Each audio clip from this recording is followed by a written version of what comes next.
My time is up, and I'm going to, are you next? Hawley? Senator from Missouri. Thank you, Mr. Chairman. Thanks to the witnesses for being here. I have to say, I'm kind of amazed that we're holding this hearing. To me, it's remarkable that the idea of actually, as you were just saying, Ms. Morin, the idea of enforcing our laws, protecting our border, securing our streets from criminals, it's amazing that that's controversial at all. And it says something a lot about the other side of the dais that we're having this hearing today. Let me just ask you, Mr. Reifland-Melnick, I mean, is it really such a bad idea to deport people like the criminal who killed this young man? This is Travis Wolf. He was 12 years old when he was killed. He was mowed down, and I do mean mowed down, in a car by an illegal immigrant, 12 years of age, walking along a sidewalk in my state of Missouri, mowed down by an illegal immigrant who I think also had a prior criminal record. Is it such a bad idea to deport the person who killed him? Any person who commits a heinous crime should suffer the consequences under the law. Good. What about Officer David Lee? Officer David Lee was killed in Missouri just a few months ago by another illegal immigrant, once again in a car, who used it as a lethal weapon to ram him and kill him. Is it so wrong, such a bad idea to deport the illegal immigrant who killed this good man?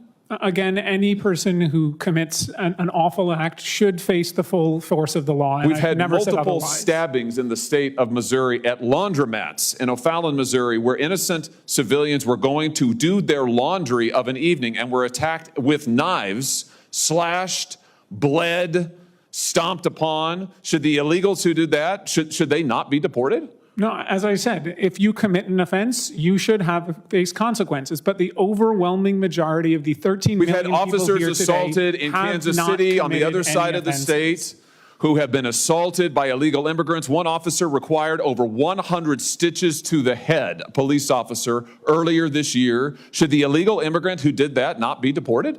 Again, they should face the consequences of the law, but they are a very small minority of the population that President Trump is promising to deport. Well, let's talk 13 about the million rest people. of the people who you don't want to be deported.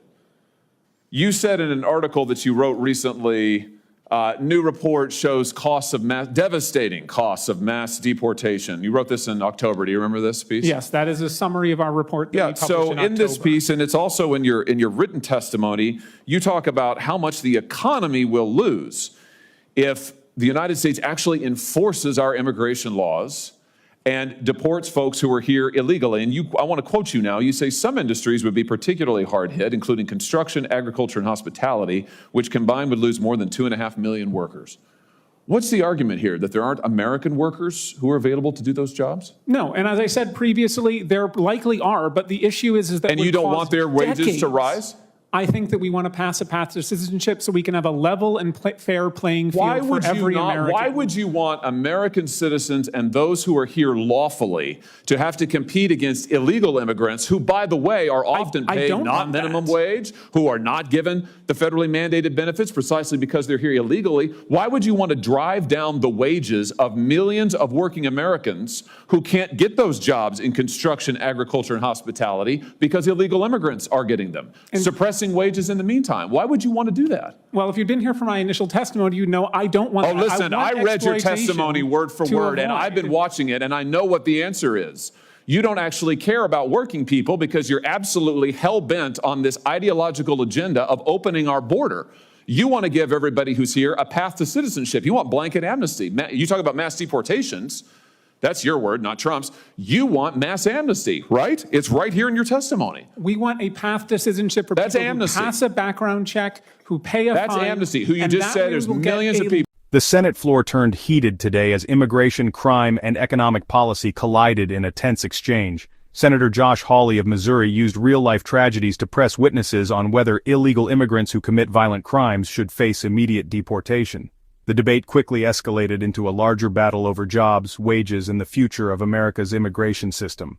Senator Hawley opened by pointing to heartbreaking examples from his home state.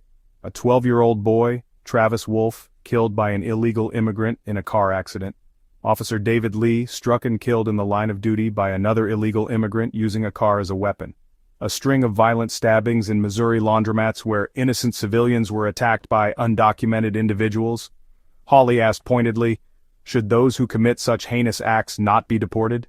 The witness agreed criminals must face justice but argued these offenders represent only a small fraction of the immigrant population. The senator pressed further, citing assaults on police officers in Kansas City, including one officer who required over 100 stitches after being attacked.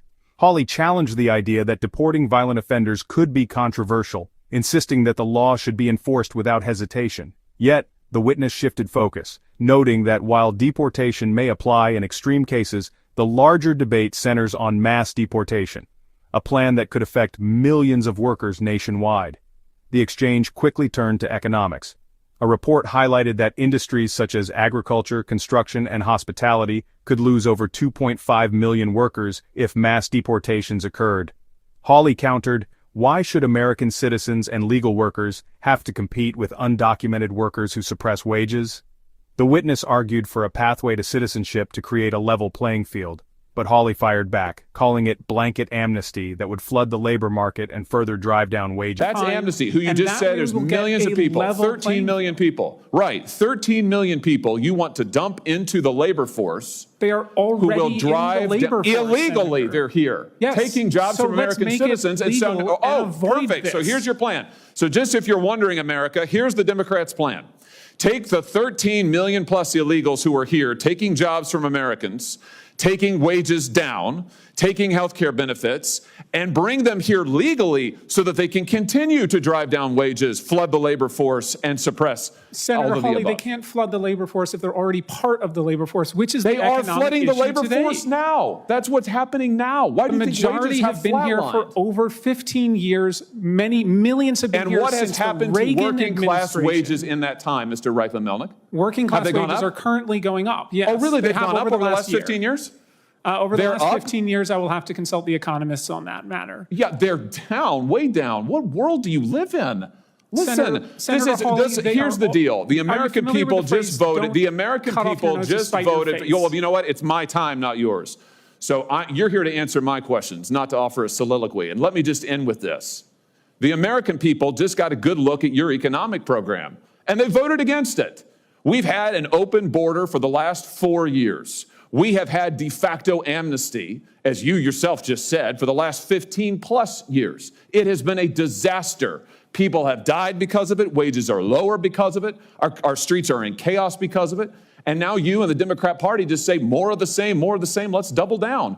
I would just say to you, I think that's insanity. I think it's total insanity, and the American people do too. Senator Hawley, we have a choice. We can either hurt the economy or help the economy. And if we want to deport 13 million It hurts the people- economy to give Hurt the American economy. workers jobs? Senator from Texas. By arguing that deporting 13 million people would harm the U.S. economy more than it would help. This fiery exchange underscores the heart of America's immigration debate. How should the nation balance law enforcement, economic realities, and human dignity? With passionate arguments on both sides, one thing is clear: immigration will remain one of the most explosive issues shaping America's future. If you enjoyed this breakdown, don't forget to like, comment, and hit the subscriber button for more political showdown.